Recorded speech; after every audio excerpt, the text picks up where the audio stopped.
Hello, career TV में आप सभी लोगों का स्वागत है। जैसा कि इस समय हम प्रैक्टिस सेट हल कर रहे हैं, तो आज का जो हमारा सेट है सेट नंबर 10। तो इसमें हम देखेंगे सेट नंबर 10।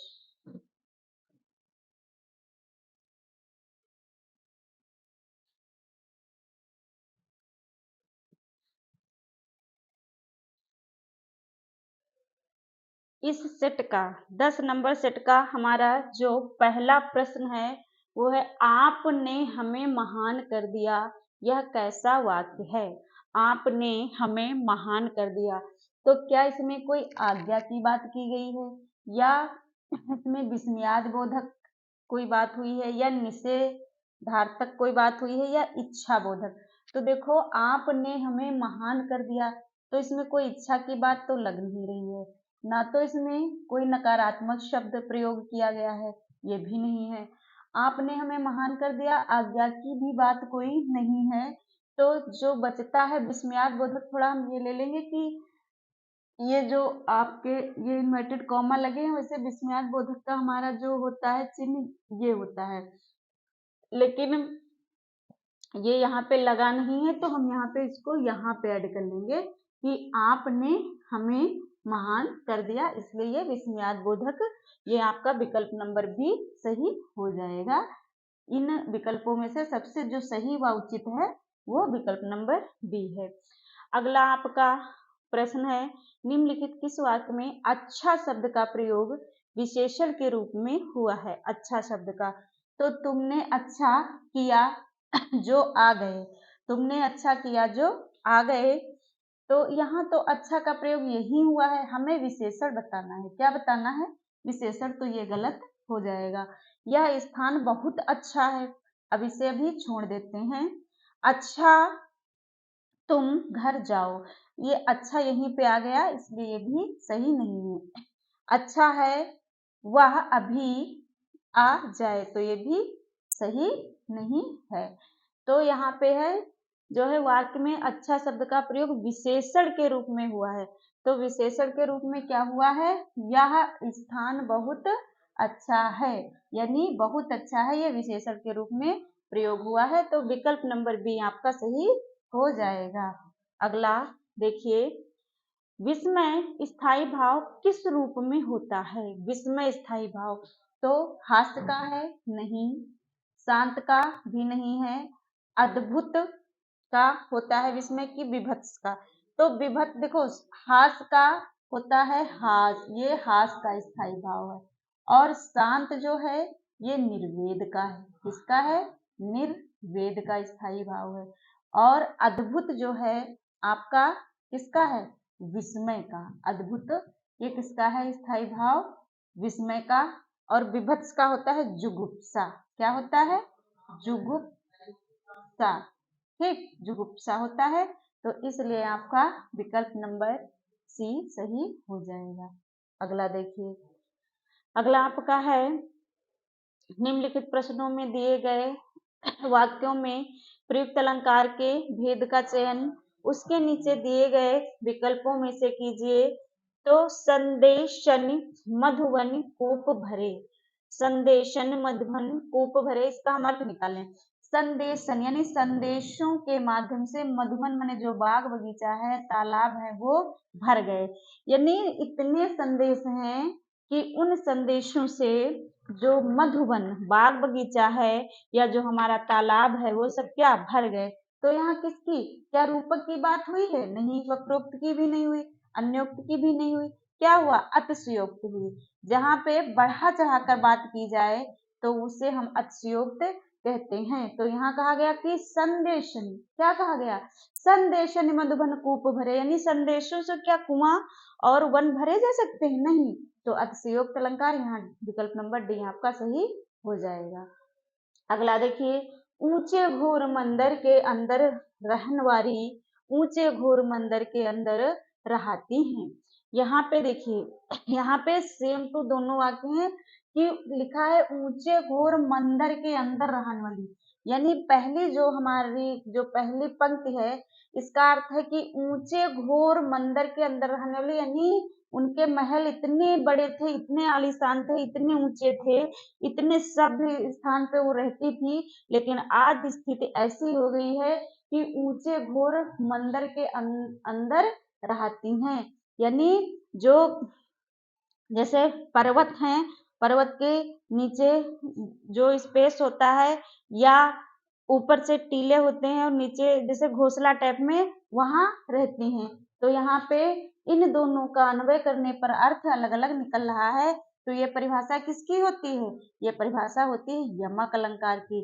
जैसे आपका एक उदाहरण और लेते हैं कि कनक कनक, ये आपका क्या है? कनक कनक, ये दो शब्द हैं कनक कनक। तो आपको ये पढ़ने में और देखने में तो एक जैसे लगते हैं, लेकिन आप यदि इनका अर्थ निकालेंगे तो यहाँ पे एक कनक का अर्थ है सोना। क्या है? सोना। एक कनक का अर्थ है सोना और दूसरे कनक का अर्थ है धतूरा।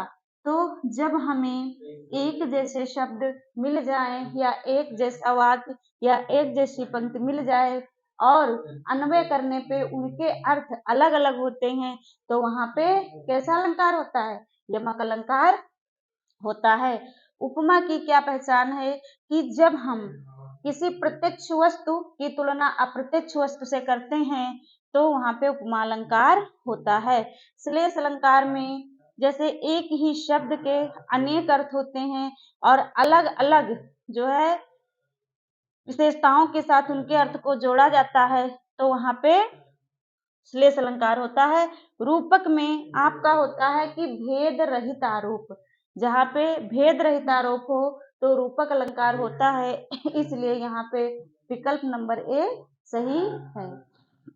अगला देखिए, ब्रज की सुकुमारिका वे लीने सुख सारिका, बढ़ावे कोक करी कान के सौ सब निबाही। उपर्युक्त पंक्ति में छंद है। अब यहाँ छंद पूछा जा रहा है, कौन सा यहाँ पे छंद है?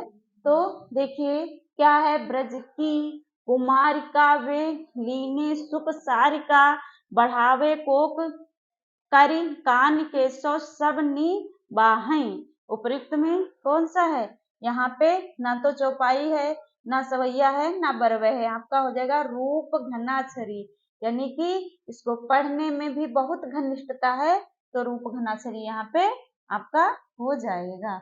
अगला देखिए, हिंदी काव्य रसों की कुल संख्या कितनी है? तो हिंदी काव्य रसों की कुल संख्या हमारी कितनी है? 9। तो विकल्प नंबर सी हमारा सही हो जाएगा। अगला आपका बैताल पच्चीसी के रचनाकार कौन है? लल्लू लाल। ये तो रचनाएं हमें याद ही करनी पड़ेंगी। बैताल पच्चीसी, तो देखिए बैताल पच्चीसी के रचनाकार हैं लल्लू लाल। विकल्प नंबर ए हमारा सही हो जाएगा। अगला आपका प्रश्न है, पढ़े फारसी बेचे तेल, यह देखो कुदरत का खेल। पढ़े फारसी बेचे तेल, यह देखो कुदरत का खेल। तो ये हमारी लोकोक्ति है। इस लोकोक्ति का इन वाक्यों के माध्यम से हमें सही अर्थ निकालना है। तो देखिए, शिक्षित होकर बेकार रहना, योग्यता होते हुए भी विवशता के कारण निम्न स्तर का कार्य करना, विद्या का अपमान करना, या फारसी पढ़े लोगों को प्रायः तेल बेचना पड़ता है। तो पढ़े फारसी और बेचे तेल, तो इसका जो सही अर्थ है वो है योग्यता होते हुए भी व्यवस्था के कारण निम्न स्तर का कार्य करना। विकल्प नंबर बी हमारा सही हो जाएगा। अगला है, बहती गंगा में हाथ धोना, ये हमारा मुहावरा है। इसका सही अर्थ देखिए क्या होगा? चातुर्य वृत्ति से काम निकालना, अपना काम निकालना, पुण्य का काम, पुण्य का कार्य कराना, या अवसर का लाभ उठाना। तो क्या हो जाएगा? अवसर का लाभ उठाना। बहती गंगा में हाथ धोना यानी कि अवसर का लाभ उठाना। अगला आपका प्रश्न है, निम्न में से कौन शब्द तत्सम नहीं है? कैसा शब्द हमें निकालना है जो तत्सम ना हो? तो देखिए, आंख, नयन, नेत्र या दृग। तो देखिए, नयन, नेत्र, दृग, ये तीनों क्या है? तत्सम। ये तीनों हमारे तत्सम हैं और तत्सम नहीं है क्या, आंख, तो ये हमारा सही हो जाएगा। अगला देखिए, दामिनी दमक रही घन माही, खल के प्रति जथा फिर नाही। उपर्युक्त पंक्ति में कौन सा छंद है? तो क्या है, पढ़ लीजिए। दामिनी दमक रही घन माही, खल के प्रति जथा फिर नाही। तो ये तो हमें पढ़ने में ही लग रहा है क्या है, चौपाई है। क्या है? चौपाई है। तो यहाँ पे विकल्प नंबर सी हमारा सही हो जाएगा। अगला आपका प्रश्न है, निम्न में भाववाचक संज्ञा का उदाहरण कौन सा है? अब इसमें भाववाचक संज्ञा हमें निकालना है। तो देखिए, अब चला जाए, रवि आम चूसता है, मोहनी पत्र लिखती है, या शीला से खाया नहीं जाता। तो यही हमारी भाववाचक संज्ञा है कि शीला से खाया नहीं जाता। विकल्प नंबर डी हमारा सही हो जाएगा। अगला है, नेताजी ने कहा था तुम मुझे खून दो मैं तुम्हें आजादी दूंगा। इस वाक्य में कौन सा कारक चिन्ह है? तो क्या है? क्या पूर्ण विराम चिन्ह है, या अल्प विराम है, या उदाहरण है, या प्रश्नवाचक? तो देखिए, उदाहरण चिन्ह है। कैसे? नेताजी ने कहा, ये हमारे हैं उदाहरण चिन्ह, ये हमारे उदाहरण चिन्ह है, तो इसलिए हम यहाँ पे उदाहरण चिन्ह ही जो है हमारा सही हो जाएगा। अगला क्वेश्चन है, वह काम नहीं करता वाक्य में अव्यय पद कौन सा है? कि अव्यय पद क्या है? वह है, काम है, नहीं है, करता है। तो देखिए, अव्यय पद हमारा वो होता है जो किसी भी लिंग में प्रयोग हो जाए। देखिए, अगर लड़का है तो उसके लिए भी हम नहीं का ही प्रयोग करेंगे, लड़की है तो उसके लिए भी नहीं, और पुल्लिंग, स्त्रीलिंग या नपुंसकलिंग कैसा भी हमारा वाक्य हो, उसमें नहीं जो है परिवर्तित नहीं होगा। तो जिसका रूप बदले ना, परिवर्तन ना हो जिस शब्द में, वही हमारा अव्यय होता है। इसलिए विकल्प नंबर सी हमारा सही हो जाएगा। अगला प्रश्न है, निम्नलिखित में से कौन से शब्द में ऋण की मात्रा का उपयोग हुआ है? ऋण की मात्रा का उपयोग हुआ है, तो ये हमें देखना है। तो देखिए, हम सभी जानते हैं कि ऋण की जो मात्रा होती है वो इस प्रकार से उसको हम लगाते हैं। तो क्या इसमें है? नहीं है। वर्षा में है? नहीं है। ऋतु में है? नहीं है। किसमें है? वृष्टि में। तो विकल्प नंबर डी हमारा सही हो जाएगा। अगला देखिए, सा का उच्चारण स्थान क्या है? तो हमने तो आपको बताया था, ये क्या हो जाएगा, देखो, अकुह विसर्जनीय नाम कंठा, और ऋतुर्षा नाम क्या हो जाएगा? ऋतुर्षा नाम मूर्धा, और लितृषा नाम तालु, और यहाँ पे ये आपका क्या हो जाएगा? ये सा है, तो ये हमारा क्या हो जाएगा? ये हमारा सा हो जाएगा तालु। कौन सा? तालु हो जाएगा। तो विकल्प नंबर बी हमारा सही इसमें हो जाएगा। अगला आपका प्रश्न है, गोदान किसकी रचना है? तो हम सभी जानते हैं गोदान, गबन, ये सब किसकी हैं? मुंशी प्रेमचंद्र जी की रचनाएं हैं। गोदान, गबन, निर्मला, ये सारी रचनाएं। अगला हमारा प्रश्न है, महादेवी वर्मा को ज्ञानपीठ पुरस्कार किस कृति पे मिला? तो ये है तो सारी महादेवी वर्मा की, दीपशिखा भी है, नीरजा भी है। नीरजा जो है इनका प्रथम काव्य संग्रह है। नीरजा जो है ये महादेवी वर्मा का प्रथम क्या है? प्रथम नहीं, निहार, निहार है। एक रचना इनकी है निहार, वो प्रथम काव्य संग्रह है। नीरजा भी इनकी रचना है। प्रथम काव्य संग्रह क्या है? निहार काव्य संग्रह, इनका क्या है? निहार है। तो आपसे प्रश्न पूछा गया, महादेवी वर्मा को ज्ञानपीठ पुरस्कार किस कृति पे मिला? तो किस पे मिला है? यामा पे मिला है। किस पे? यामा पे मिला है। अगला आपका जो प्रश्न है वो है, अज्ञेय जी को किस कृति पर ज्ञानपीठ पुरस्कार मिला? ये सारी अज्ञेय की हैं। भग्न दूत भी अज्ञेय की है, इत्तलम भी अज्ञेय की है, हरी घास पर क्षण भर ये भी अज्ञेय की रचना है, कितनी नाव में कितनी बार, इस पे अज्ञेय जी को ज्ञानपीठ पुरस्कार मिला है। क्या मिला है? ज्ञानपीठ पुरस्कार मिला है इस रचना पे। अगला आपका प्रश्न है, उर्वशी के रचनाकार कौन है? इसको पहचानने का हम तरीका आपको बताते हैं। देखिए, उर्वशी है तो रामधारी सिंह दिनकर की, तो ये जो उर्वशी, आप इसको अगर ऐसे लिख लें, ये वाली रा यहाँ उर्वशी, ठीक है, ऐसे लिख लें अगर आप, तो आपको ये रा मिल रहा। तो दिनकर में भी आपको बहुत सारे क्या मिल रहे हैं, रा मिल रहे हैं, तो इसलिए उर्वशी रचना जो है वो रामधारी सिंह दिनकर की है।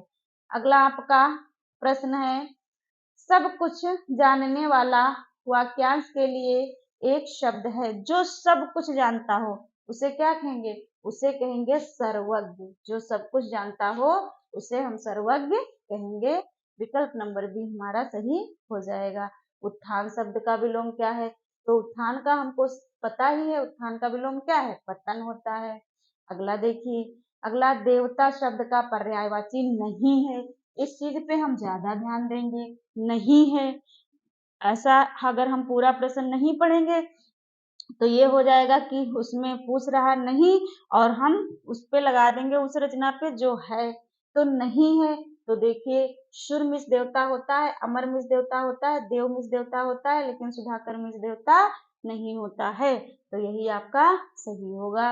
अगला देखिए, सही अर्थ वाला शब्द युग्म नहीं है, इसमें भी वही है, जो सही ना हो उसे हमें चुनना है। तो देखिए, अनिल मीन्स हवा होता है, अनल मीन्स आग होता है, अली माने मोर तो नहीं होता है, और अली माने सखी होता है, ये थोड़ा भी हमें सही नहीं लग रहा है। फिर आदि माने आरंभ होता है, और आदि माने अभ्यस्त होता है, जलज मीन्स कमल होता है, और जलद मीन्स बादल होता है।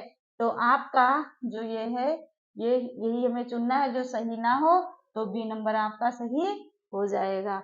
अगला देखिए, पत्र शब्द का अर्थ नहीं है, मतलब पत्र शब्द का अर्थ नहीं है, यही हमें चुनना है।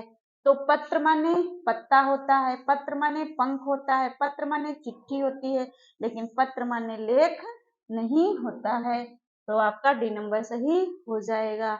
अगला देखिए, सदैव शब्द में संधि है, तो हमने बताया था किसी भी शब्द में यदि एक मात्रा मिले तो गुण संधि, और उसमें एक की वृद्धि कर दें तो वृद्धि संधि हो जाएगा। आपको दो मात्राएं मिल रही हैं, ऊपर दो चोटियां मिल रही हैं, तो ये वृद्धि संधि का उदाहरण हमारा हो जाएगा। फिर अगला देखिए, बहुत दिनों बाद मुहावरा है, दिखना अर्थ के लिए, मतलब बहुत दिनों बाद मुहावरा है, दिखना अर्थ के लिए, मतलब बहुत दिनों बाद दिखाई दे, उसके लिए एक शब्द मतलब एक मुहावरा दिया है, तो वो कौन सा मुहावरा, जो व्यक्ति बहुत दिनों के बाद दिखाई दे, तो उसके लिए एक शब्द, ये तो पूरा वाक्य है हमारा, और ये इसमें हमारा एक मुहावरा है, तो ऐसा कौन सा मुहावरा है जिसका अर्थ है कि बहुत दिनों के बाद दिखाई देना। तो देखिए, कोसों दूर होना, गुदड़ी का लाल होना, ईद का चांद होना, कि अब तब होना। तो देखो क्या होता है, हम कहते नहीं कि हम पूरा वाक्य ना बोलें, हम क्या कहते हैं कि ईद का चांद होना, यानी कि बहुत दिनों के बाद दिखाई देना, आप तो बहुत दिनों के बाद दिखाई दिए हैं। अगला आपका प्रश्न है, धोबी का कुत्ता न घर का न घाट का, ये लोकोक्ति है, इस लोकोक्ति का सही अर्थ क्या है, तो क्या है, गधा बनना, हेरा फेरी करना, घर पर ना होना, या कहीं ठौर ठिकाना ना होना, तो कहीं ठौर ठिकाना ना होना, यही आपका विकल्प सही हो जाएगा।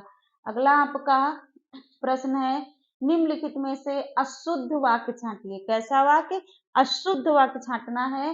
तो कृष्णा जी के अनेकों नाम हैं, तो हमने आपको बताया था अनेकों नाम थोड़ी ना अनेक में ही आ जाएगा कि जो है कृष्णा जी के अनेक नाम है, इसमें ही आपका आ जाएगा अनेकों ही, तो हमें क्या छांटना, अशुद्ध, हमको पहला ही अशुद्ध मिल गया, तो यही आपका सही हो जाएगा। आगे हम देख लेते हैं, पुस्तक बहुत ही उपयोगी होती है, सही है ये। शोभना बहुत मीठा गाती है, ये भी सही है। मैं अभ्यास कर रहा हूँ, ये भी सही है। तो ये आज के हमारे प्रश्न थे। तो आप जो है इस समय जो प्रैक्टिस सेट हल कर रहे हैं, तो उन प्रैक्टिस सेटों से आज लगभग हमारे 10 प्रैक्टिस सेट हो चुके हैं। आपके कितने प्रश्न सही हो रहे हैं आप कमेंट बॉक्स में भेजिएगा, और हमारी क्लास आपको कैसी लग रही है अपने विचार, किसी भी प्रकार की आपकी कोई समस्या हो तो आप कमेंट बॉक्स में भेजिएगा। हम लोग प्रयास करेंगे कि आपकी समस्या का समाधान यहाँ से जल्द किया जाए और करेंगे भी। जय हिंद, जय भारत।